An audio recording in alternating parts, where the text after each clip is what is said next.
Okay, today I took the track apart. Well, actually yesterday I took the track apart. Anyway, it's back together again. Now it's in my son's garage.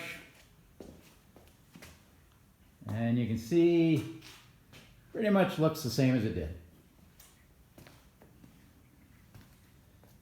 Joints are all good.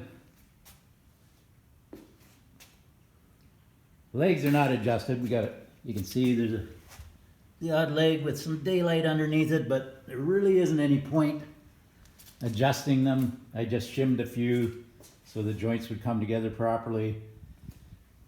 We'll do the final adjustment when we actually have the track done and down in the basement, which obviously will be after it's painted and braided and wired. Okay, that's it for today.